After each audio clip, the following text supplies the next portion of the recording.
So you're getting a divorce. I know firsthand all about this experience. I also understand the emotional roller coaster that happens as you navigate this really complex time. Join me as I give you some essential advice on what you're going to need to know over these next couple of months. It's a trying time, but don't step on the landmines that I was able to avoid. Listen in.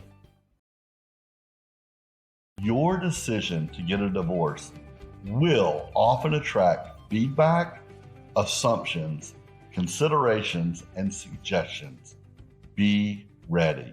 From someone who had to navigate this decision, trust me, I had feedback of, it's about time, I don't know how you lasted so long, to, hey, consider the kids, don't do this, to, why did you agree to that in the divorce? I don't know your specifics, and I don't know how horrible your spouse treated you, and that's good.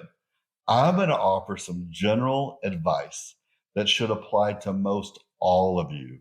Of course, there's going to be exceptions, but let's talk about your heart for a moment. If you're like me, something happened before your decision to file for a divorce. I personally went from walking over glass to save my marriage to a hard heart in 10 short minutes. One event took me to the straw that broke the camel's back moment. I never understood in the Bible when it talked about hard hearts. It just made no sense to me. I couldn't even fathom what it meant until it happened to me. My heart was hardened, and I knew it was time. There's a thing that counselors look for: passion. Sometimes love disguises itself as hate. When you are mad, it's because you love someone and you're hurt by them. But once a person reaches indifference, the hard heart, that is when it is over. If you're navigating this hard heart, my goal is to have you walk these next steps in your life with wisdom. If you're navigating your next steps with emotion and out of pain, you're not going to like some of the advice I will be suggesting today. 1, lawyers. Get one. Ask around, never on social media. Interview them. You don't have to choose the first person that you walk into their office. Find someone that connects with you. Listen to what they say about finances. Money is often moved around during divorces. Protect yourself. Consider Christian principled legal advice. Do not navigate a divorce together. Now, your spouse and you may say, we can't afford it. Well, you cannot afford not to. Is that right? Cannot afford not to? That's right. I'm going to repeat this for those who did not listen to episode 1. 90% of most divorces start with the same simple-minded statement by both parties. We're adults. We're going to be able to divorce without much fighting. What's his is his. What's mine is mine. We can do this. Well, let me give you some great advice that your spouse is probably going to hate. Hire a lawyer and have them fight for you, for your kids, and for your future. You aren't just splitting up TVs and albums from college. This is a way bigger moment than just things. You're going to get into fights about visitation, holidays. You're going to have to awkwardly navigate your ex's new boyfriend or girlfriend, picking up, dropping off your kids, Christmas Eve. Best to put it all in writing and have a professional write down and a judge confirm your agreements. There is debt, equity, bills, taxes, insurance, college funds, future investments, wills, etc. You're not going to agree on all these. And I promise you, you're going to disagree and you feel like you're manipulated to think like they do, like their lawyer does. Let your lawyer do the dirty work. I've heard it over and over again. I just wanted out and I was too tired to fight, and I wish I would have. So for those of you that think this might apply to you, there are good resources from Christian firms who help people navigate their separation with grace and unity. Don't do it yourself. Do it with a trained professional.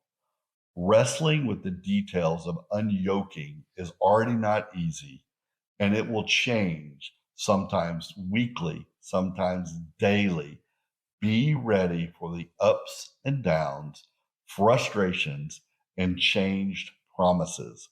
Nothing verbal your spouse promises means anything if it's not in a divorce decree and it's signed by the judge.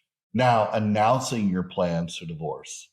If you have kids with your spouse, let me strongly suggest, as bad, evil, and as horrible of a person your spouse may be, salvage the reputation of your child's parent.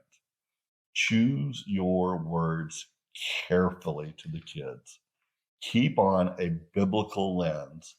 Not too much information.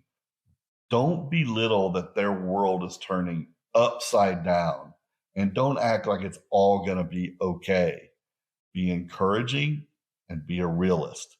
They have no idea what is going to hit them. Now, who else needs to know? Well, if anybody needs to understand why you are out of the house, or they are out of the house, or, hey, where's Cindy? You could just say, hey, Bob and I have filed for divorce. We are currently living separate. Not, hey, Bob's a lying sack of dog dung and I kicked his butt out of the house after I wrote his boss a long email. Also, your kids' mom and dad need their job to pay bills. Don't win the battle and lose the war. Jobs are off limit. If your spouse has a secret sin and works for a church, maybe this is an exception.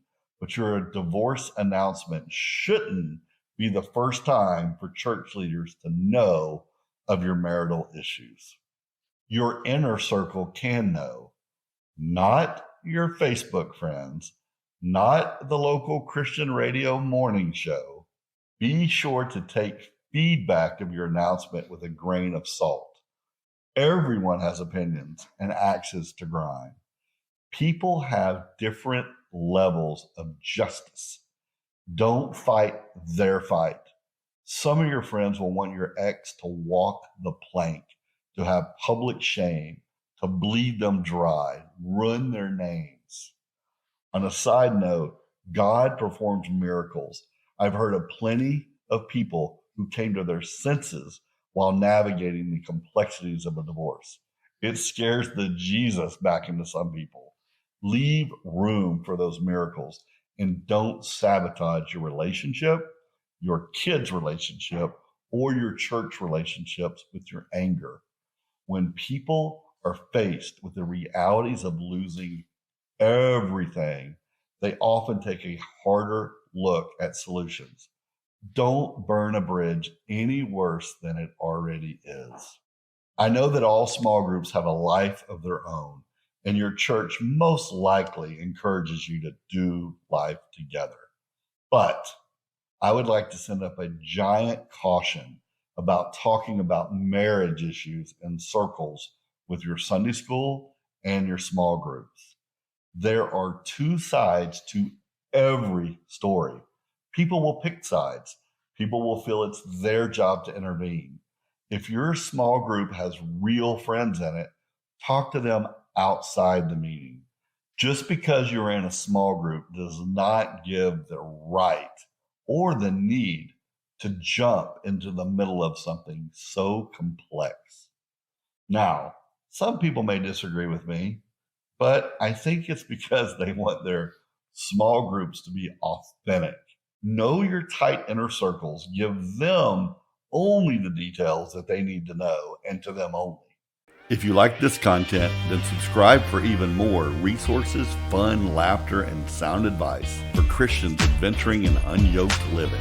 Not just divorce recovery, but for brave men and women who are growing and going and living a life on mission. Blessings.